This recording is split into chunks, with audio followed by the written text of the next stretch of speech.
चलिए, तो आज हम लोग देखेंगे एक और नया विषाणु रोग, मानव रोग जो होगा विषाणु द्वारा, जो होता है किस विषाणु द्वारा होता है और किसको प्रभावित करता है, इसके बारे में देखेंगे। वीडियो अच्छा लगे तो लाइक कीजिएगा और चैनल को सब्सक्राइब भी कर दीजिएगा। चलिए, तो शुरू करते हैं। एक होता है गलसुआ या गलसौद बोलते हैं, जो गाल में हो जाता है। ये किस विषाणु द्वारा होता है?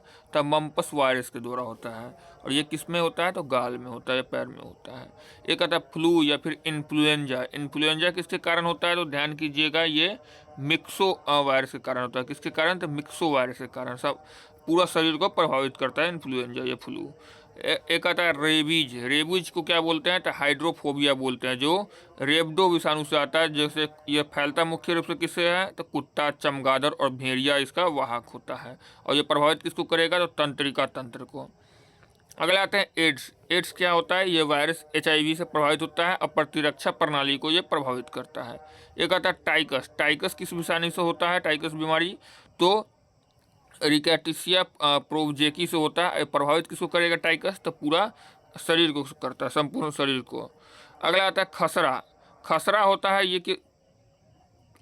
कौन सा विषाणु से होता है? तो मोबिली मोरबिली से होता है। प्रभावित किसको? पूरा शरीर को खसरा प्रभावित करता है। अगला आते हैं, अगला हो जाएगा चेचक। चेचक क्या होता है? तो ध्यान कीजिएगा, चिकन पॉक्स जो जिसको बोलते हैं, ये बिग वाला बड़ा बड़ा जो होता है, ये वेरिसेला से होता है। प्रभावित किसको? पूरा शरीर को प्रभावित करता है, वेरिसेला से होता है। और एक होता है स्मॉल पॉक्स, छोटा चेचक। चेचक तो वो किसको होता है? तो वेरिओला से। बड़ा हो जाएगा चिकन पॉक्स तो वेरिसोला से, और स्मॉल पॉक्स तो वेरिओला से होगा और पूरा शरीर को प्रभावित करेगा। अगला है पोलियो। पोलियो किस विषाणु से होता है? तो पोलियो नामक ही विषाणु से होता है। प्रभावित किसको करेगा? तो पूरा तंत्रिका तंत्र को प्रभावित करता है। एक आता है हर्पीज। हर्पीज ये भी हर्पीज नामक विषाणु से ही होता है, प्रभावित त्वचा को करता है। और एक आता है मस्तिष्क शोध में, इनसे फिलाइटिस आता है, जो कि किसको प्रभावित करता है? तंत्रिका तंत्र को। कोरोना किस विषाणु के कारण हुआ? तो कोविड-19 के कारण हुआ, जो प्रभावित किसको करता है? तो फेफड़ा को करता है। अन्य कुछ और देख लेते हैं, जिसमें एक आता है ट्रैकोमा होता है। ट्रैकोमा क्या होता है? ये भी विषाणु रोग होता है। इससे कॉर्निया में वृद्धि हो जाती है, जिससे रोगी क्या होता है? निंद्राग्रस्त में चले जाते हैं। एक आता है डेंगू ज्वर, जो कि मादा एडिस एजिप्टी मच्छर के काटने से फैलता है। और डेंगू ज्वर के कारण क्या होता है? मानव शरीर में प्लेटलेट्स की कमी हो जाती है। एक आती है पीत ज्वर। पीत ज्वर जो होता है, यह रोग के विषाणु जंगली जानवरों के शरीर में आश्रय लेते हैं, और इससे मच्छर इस रोग का विषाणु को मनुष्य के शरीर में पहुँचाते हैं। और ये पिछले ईयर की BPSC में पूछा गया था। एक आता है साइजोफ्रेनिया आता है। यह क्या है? तो एक मस्तिष्क रोग है, जो प्राय युवा वर्ग में होता है, और ऐसी रोगी कल्पना को ही सत्य मानता है, वास्तविकता को नहीं। साइनोफ्रेजिया का रोगी जो होता है, ऐसे रोगी आलसी होते हैं, अलगावहीन होते हैं, आवेशहीन होते हैं, और विद्युत अपेक्षा क्या होता है? चिकित्सा इसमें काफ़ी सहायक होता है। एक आता है मिर्गी। मिर्गी क्या होता है? इसे हम अपस्मार रोग भी कहते हैं। क्या कहते हैं? अपस्मार रोग। और यह मस्तिष्क के आंतरिक रोगों के कारण होती है। किसके कारण? तो आंतरिक रोग के कारण। और इस रोग में जब दौरा पड़ता है तो मुंह से झाग निकलता है और मल पेशाब भी निकलता है। एक होता है चिकनगुनिया। चिकनगुनिया कैसा होता है? तो ये मादा एडिस मच्छर के काटने से होता है। किससे? मादा एडिस मच्छर के काटने से होता है। मुख्यतः क्या होता है? एडिस इजिप्टी मच्छर के काटने से चिकनगुनिया फैलता है। एक होता है जापानी इंसेफेलाइटिस होता है। यह रोग क्या होता है? तो क्यूलेक्स प्रजाति के मच्छर से फैलता है। किससे? तो क्यूलेक्स प्रजाति के मच्छर से। इस रोग का उद्गम कहाँ हुआ? तो जापान में हुआ। एक बर्ड फ्लू हो जाता है। बर्ड फ्लू रोग पहली बार कब आया? तो 1918 में प्रकाश में आया। कब आया? तो 1918 में प्रकाश में। और इस रोग का मुख्य विषाणु क्या होता है? H5N1। क्या होता है मुख्य विषाणु? तो H5N1 द्वारा बर्ड फ्लू फैलता है। यह रोग प्राय मुर्गी और प्रवासी पक्षी के माध्यम से प्रसारित होता है। एक आता है स्वाइन फ्लू। स्वाइन फ्लू का कौन सा वायरस हो जाएगा? तो H1N1। और बर्ड फ्लू H5N1।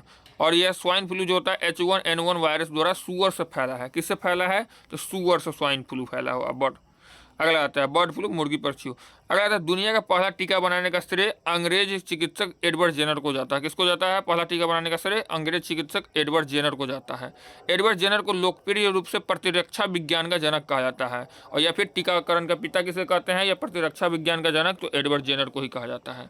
अगला आते हैं, जर्मन वैज्ञानिक रॉबर्ट कोच को कॉलरा और TB के जीवाणुओं की खोज की किसने किए? तो टीबी और कलरा की जीवाणु की खोज तो रॉबर्ट कोच ने किया, ठीक है, जर्मन वैज्ञानिक।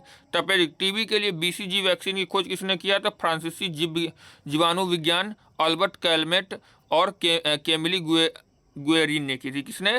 तो अल्बर्ट कैमलेट और केमली गुएरिन ने टीबी की बीसीजी की खोज की, फ्रांसीसी जीवाणुविद थे। लुईस पास्चर ने किसका? तो रेबीज का टीका और दूध के पास्चुराइजेशन का खोज किया। किसने? तो लुईस पास्चर ने किया। पोलियो टीका की खोज अमेरिकी चिकित्सक जोनास सॉल्क ने किया। किसने किया पोलियो टीका का? तो जोनास सॉल्क ने किया। और एल्बर्ट सेबिन ने क्या किया? तो 1957 में मुख में लेने वाली पहली ड्रॉप की खोज किसने किया? तो एल्बर्ट सेबिन ने। कब? 1957 में। मुख में लेने वाली पहली ड्रॉप की खोज एल्बर्ट सेबिन ने 1957 में किया। और बच्चों को डीपीटी टीका और उन्हें डिप्थीरिया या फिर काली खांसी एवं टिटनेस रोग की प्रतिरक्षा के लिए दिया जाता है ये। और विषाणु से संक्रमित शरीर की कोशिकाएं क्या होती है? तो इंटरफेरॉन नामक प्रोटीन से बनी होती है। किससे बनी होती है विषाणु से संक्रमित शरीर की कोशिका? तो इंटरफेरॉन नामक प्रोटीन से बनी होती है। चलिए यहाँ तक ख़त्म हो गया, यहीं तक है। और वीडियो अच्छी लगी तो लाइक कीजिएगा, चैनल को सब्सक्राइब कीजिएगा, अपने दोस्तों को भी भेज दीजिए ताकि बीमारी रोधी जितने भी बीमारी हो एक साथ जान सके, ठीक है। चलिए अगली वीडियो में मिलते हैं फिर।